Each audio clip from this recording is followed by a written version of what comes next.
The image of the little man is one of the most significant in Russian literature, which is deeply imbued with the idea of humanity as the fundamental norm of human relations. This image is also found in the works of Anton Chekhov. Chekhov is attentive to individuals often overlooked due to their low social status or humble origins. In Russian literature, the image of the little man represents a modest, socially inconspicuous character who is oppressed by external circumstances, the bureaucratic system, authority, or more influential figures. This character often faces injustice, societal indifference, and the inability to change their life or resist fate. The literary image of the little man symbolizes the vulnerability and helplessness of an ordinary person in the face of harsh social structures and norms. Key traits of the little man. Social insignificance. The little man occupies a low position in society, often portrayed as a minor clerk, a poor person, or someone lacking significant resources or influence. Constant submission. These characters often live in fear of authority, power, or the upper classes. They are afraid to make mistakes and strive to please those in higher positions.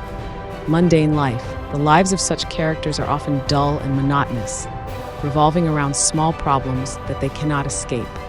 Tragedy. Though their problems may seem insignificant at first glance, for them, these issues become real personal tragedies, leading to psychological or physical suffering. Chekhov's little men are very diverse. One is laughable and insignificant. Another is a kind and honest failure, like Petya Trofimov, the eternal student from the cherry orchard, or an outwardly prosperous man tormented by strong emotions, like Gurov from The Lady with the Dog, who falls in love with a provincial woman and cannot shake his attachment to her. There is also Vanka, the errand boy who writes a letter to his grandfather, which will never reach its destination. In many of Chekhov's stories, we encounter the image of the little man. Yet each of these characters has his desires and small talents, which he could never fully realize. Like others, they deserve attention, sympathy, and support. Today, we will listen to the story of a laughable and insignificant man. Anton Chekhov, The Death of the Clerk. One fine evening, a no less fine government clerk called Ivan Dmitritch Chervyakov was sitting in the second row of the stalls, gazing through an opera glass at the cloches de Corneville. He gazed and felt at the acme of bliss. But suddenly, in stories one so often meets with this, but suddenly. The authors are right, life is so full of surprises. But suddenly his face puckered up, his eyes disappeared, his breathing was arrested. He took the opera glass from his eyes, bent over, and apchee, he sneezed, as you perceive. It is not reprehensible for anyone to sneeze anywhere. Peasants sneeze, and so do police superintendents, and sometimes even privy councillors. All men sneeze. Chervyakov was not in the least confused. He wiped his face with his handkerchief, and like a polite man, looked round to see whether he had disturbed anyone by his sneezing. But then he was overcome with confusion. He saw that an old gentleman sitting in front of him in the first row of the stalls was carefully wiping his bald head and his neck with his glove and muttering something to himself. In the old gentleman, Chervyakov recognized Brizalov, a civilian general serving in the Department of Transport. I have spattered him, thought Chervyakov. He is not the head of my department, but still it is awkward. I must apologize.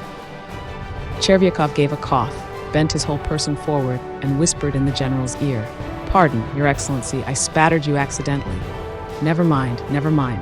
For goodness sake, excuse me, I did not mean to. Oh, please, sit down, let me listen. Chervyakov was embarrassed. He smiled stupidly and fell to gazing at the stage. He gazed at it, but was no longer feeling bliss.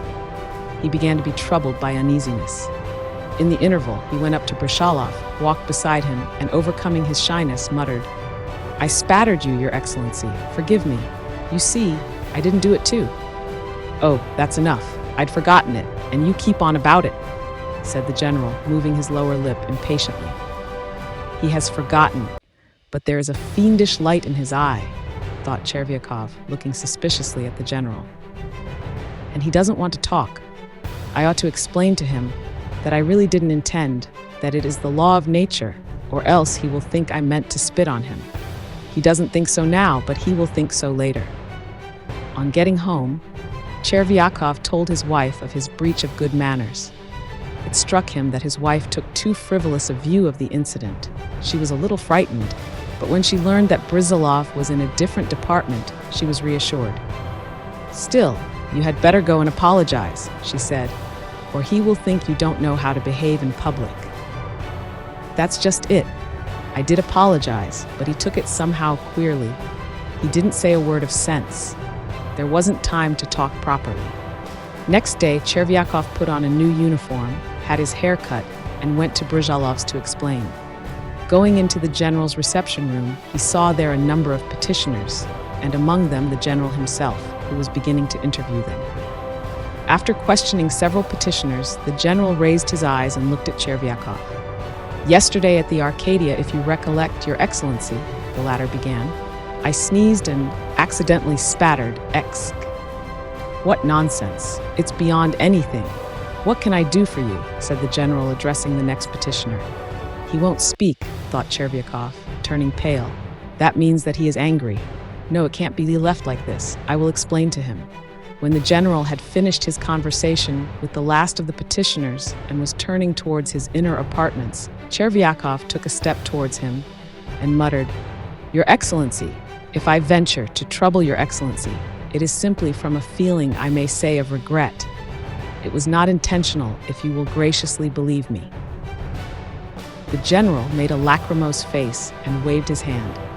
"Why, you are simply making fun of me, sir," he said as he closed the door behind him.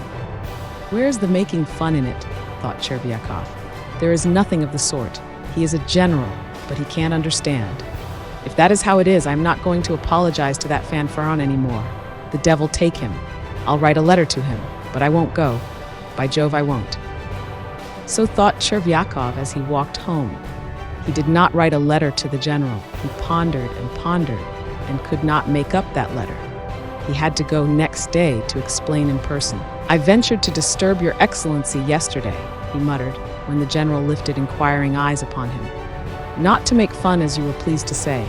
I was apologizing for having spattered you and sneezing, and I did not dream of making fun of you. Should I dare to make fun of you, if we should take to making fun, then there would be no respect for persons. There would be." "Be off!" yelled the general, turning suddenly purple and shaking all over. "What?" asked Chervyakov, in a whisper, turning numb with horror. "Be off!" repeated the general, stamping. Something seemed to give way in Chervyakov's stomach. Seeing nothing and hearing nothing, he reeled to the door, went out into the street, and went staggering along. Reaching home mechanically, without taking off his uniform, he lay down on the sofa and died. That's where the story ends. The story is a great example of Chekhov's style, showcasing his ability to combine the tragic and the comic, creating deep and layered characters. The protagonist evokes both laughter and sympathy from the reader, which makes his tragedy even more poignant. For further exploration of similar themes, you might want to check out Alexander Pushkin's The Station Master, Nikolai Gogol's The Overcoat, Fyodor Dostoevsky's Poor Folk, and Anton Chekhov's The Man in a Case. Please press the subscribe button if you liked the video.